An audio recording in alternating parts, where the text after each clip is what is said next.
Bienvenidos a Milenio Mercados en Perspectiva, aquí como todas las semanas con el licenciado Jorge Gordillo, director de estudios económicos de Cibanco, y su servidor Manuel Somoza para platicar de temas económico-financieros en México y en el mundo. Iniciaría diciéndoles que tuvimos una muy buena semana bursátil, a pesar de que fue complicada y hubo muchísima volatilidad en los mercados. Sin embargo, bueno, el Nikkei subió 0,21, acumula un rendimiento negativo del 1,87 en el año. El Shanghai Composite tuvo 1,19 y ya se puso en números negros en el año. El Eurostock va muy bien, 1,99 en la semana y un acumulado de 9,04. El Dow Jones también bien, 0,87 en la semana y un acumulado de 5% en el año. El Standard Poor's 1,59 y un acumulado de 4% en el año. El Nasdaq 230, magnífica semana, y nos trae un acumulado de 3,43. Y aunque usted no lo crea, una de las bolsas más rentables del mundo ha sido hasta ahora la mexicana, con un rendimiento en la semana de 2,56 y 9,41% acumulado en el año. El peso le ganó terreno al dólar, pues este se bajó de 20,56 hasta 20,30 para fines de semana. El euro se revaluó con respecto al dólar del 1,03 al 1,05 y el petróleo se mantuvo bastante estable, cerrando en $71 el barril del WTI. El gran protagonista fue Donald Trump y su teoría de los aranceles. Empezó primero poniéndonos un arancel de 25% generalizado el 2 de febrero. El 4 de febrero nos puso en pausa y dijo que esto lo revisaría el 3 de marzo. Después, en algún momento de la semana, dijo que iba a imponer impuestos sobre aluminio y acero del 25% a prácticamente todos los que estamos exportando esos productos hacia Estados Unidos. Pero más tarde dijo que también iba a imponer medidas, aranceles recíprocos en todo el mundo. Es decir, que si alguien le cobra 5% por la exportación de Estados Unidos a Europa, bueno, pues él cobraría el 5% por los mismos productos de Europa hacia Estados Unidos. Es decir, totalmente recíprocos. Ahora, yo no entiendo por qué se presta esto a interpretar que en el caso de México, si el día 13 se elimina la pausa y nos pone el 25% general, eso incluye también el aluminio y el acero, y luego el 13 de marzo otro 25% adicional, con lo cual estaríamos pagando el 50% sobre esos dos productos, ¿no? Sin embargo, también dijo que lo va a posponer todo, o por lo menos los aranceles recíprocos, hasta el 2 de abril. Sin embargo, los mercados, curiosamente, pues ya no le creen. Y, por ejemplo, fíjense el tipo de cambio, que podía haberse puesto muy nervioso con el tema de los aranceles en esos niveles, sobre todo en el aluminio y el acero, pues en lugar de depreciarse el peso, se revaluó y está cerrando en 20,30, cuando la semana pasada estaba en niveles de 20,60. En fin, no sabemos qué va a pasar, este señor no va a cambiar y vamos a tener que jugar al ritmo que él nos imponga. Eso es como veo la parte tan confusa de su política comercial. Pero no sé si quieras abundar, mi querido Jorge. Gracias, Manolo. Saludos a todos.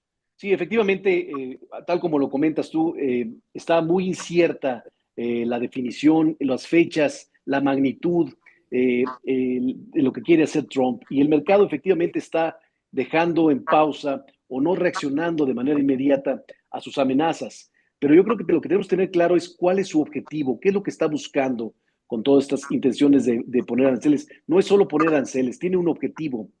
Y bueno, en primer lugar, el 25% que nos está amenazando a México y Canadá para el 2 de marzo tiene claramente la intención de represalia. Si no me resuelves el problema de la frontera sur, el problema de flujo de drogas, el problema de inmigración, te pondré estos aranceles. Significa que hay una manera de no tener esos aranceles si cumplimos con esas condiciones. La otra, los sectores clave, los sectores sensibles que para Trump debe tener Estados Unidos más fuerza, como es el acero, el aluminio, el automotriz, el farmacéutico, los semiconductores, ahí va a estar metiendo imposiciones de aranceles para tratar de incentivar la producción a Norteamérica. También hay solución en ese sentido, el mercado lo ve, o sea, una manera de fortalecer y convencer a Trump que como unión de socios de Norteamérica podemos hacerle más competencia a China, que es el que tiene invadido el mundo con acero, que tiene un completo sobreproducción y que ha lastimado mucho esta industria. Y por último, su arancel recíproco lo que quiere es mejorar el déficit comercial que cree que está lastimado al país norteamericano. Entonces, aquí también hay solución en el caso de México, si se convence que somos un país complementario y que vamos a hacer todo lo posible para tratar de evitar tercialización de otros países asiáticos que puedan lastimar la industria norteamericana. Después, siguiendo con Estados Unidos, salió un muy mal dato de inflación.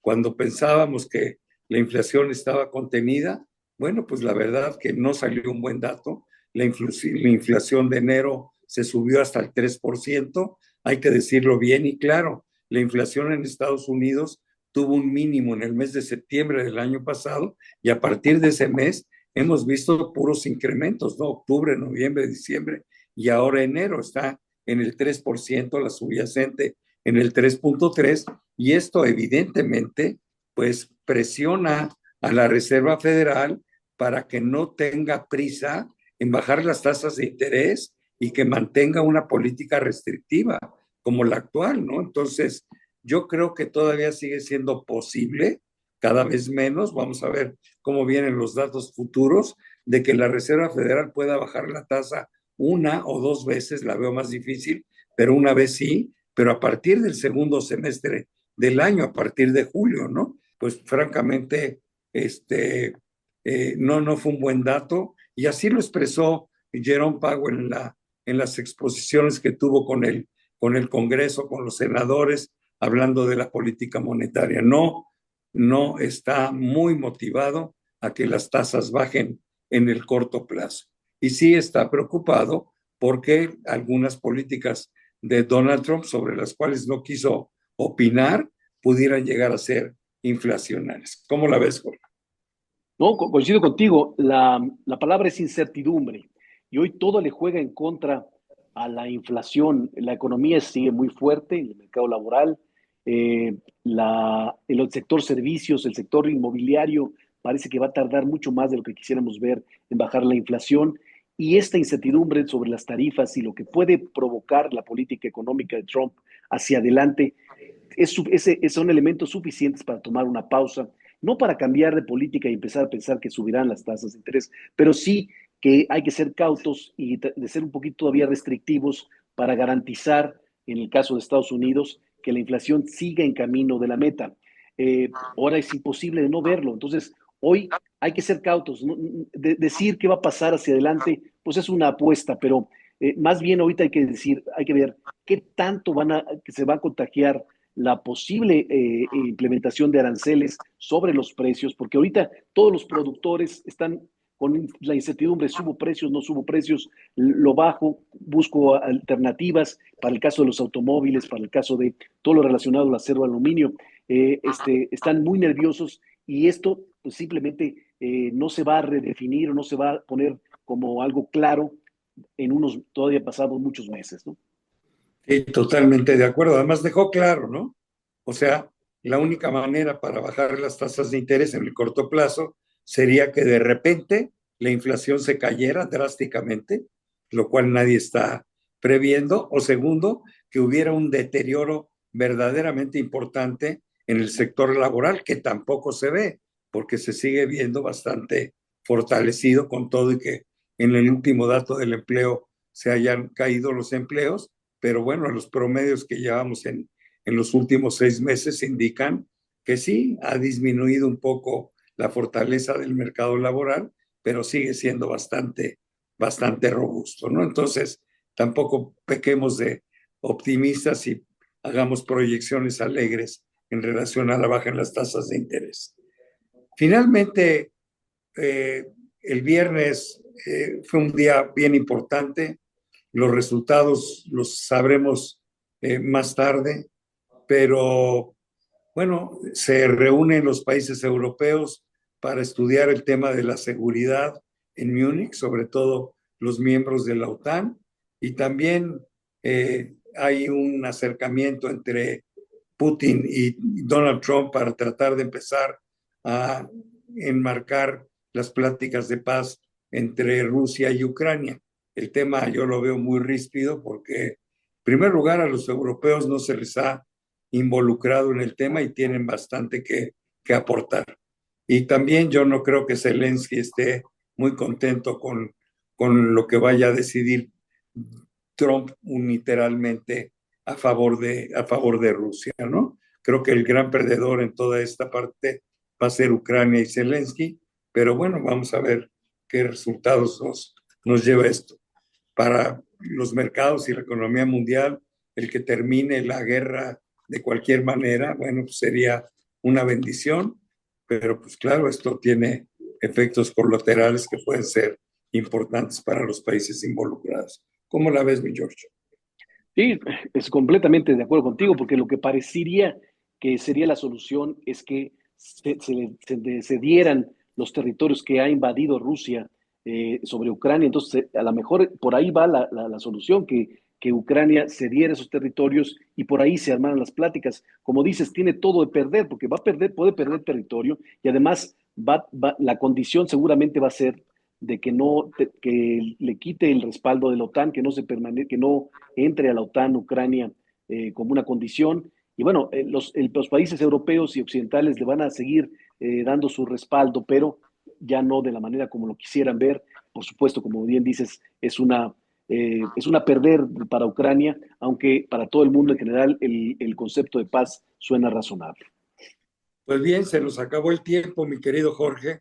Muchísimas gracias, pero sobre todo gracias a todos ustedes que nos acompañan semana a semana aquí en Milenio, Mercados en Perspectiva. Nos vemos pronto. Estén muy bien, hasta la próxima semana.